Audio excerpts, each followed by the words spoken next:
Chapter 5, the Spectrum chapter, sets out a vision for how Spectrum can be made more useful, productive for broadband going forward. I'm John Leibovitz. I'm Deputy Chief of the Wireless Bureau at the FCC. And I'm Phil Valeria, and was the Director of Scenario Planning for the Broadband Task Force. The biggest one that's gotten the most attention in the media is that we call for 500 megahertz of spectrum to be made available for broadband use over the next 10 years and 300 megahertz in the next 5 years. And, broadband is a general purpose technology, which means it's like electricity. When they built the first electric lines in the country, I don't think that, they envisioned that people would be plugging in, food processors and, personal computers into the wall. But the technology allowed those types of innovations and investments to occur. Looking forward, we see mobile broadband just being this huge innovation driver of the American economy.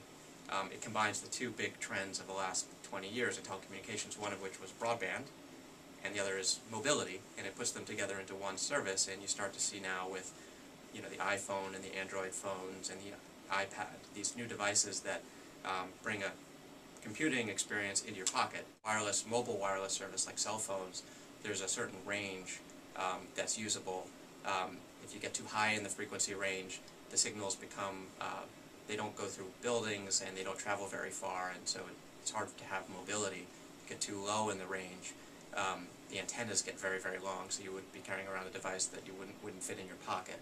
We may not have enough spectrum allocated for that kind of use, and so we have to look for ways to assure that there's a market in spectrum that functions in a way that, as demand grows, spectrum can move to newer uses like broadband while still supporting older services in a more efficient way. So there are kind of two principles of spectrum licensing. One is you license spectrum for very specified uses that have clear rules around what it can and cannot be used for, and another is flexible use where you don't have that, and you let the sort of market and technology evolve so the spectrum can be used for whatever is the best use at that given point in time. What we're trying to do is move allocations away from the specified use towards flexible use.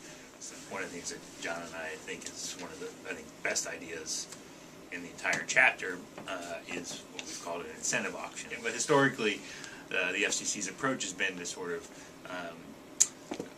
relocate incumbent users to a new band, take it, and then auction that band off. We've kind of run out of those, remnants in the closet, or whatever the right analogy is, of these easy pickings. And so now is to have sort of win-win scenarios. The idea is, and the chairman talks about this a lot. The idea is that we, rather than having combative proceedings where one person is having their spectrum taken away or being asked to move, instead we create a mechanism that gives them an economic incentive to voluntarily offer up their spectrum so that they can move to somewhere else to provide their service in a different band, and then a new user who may value the spectrum more highly than the current user can move in.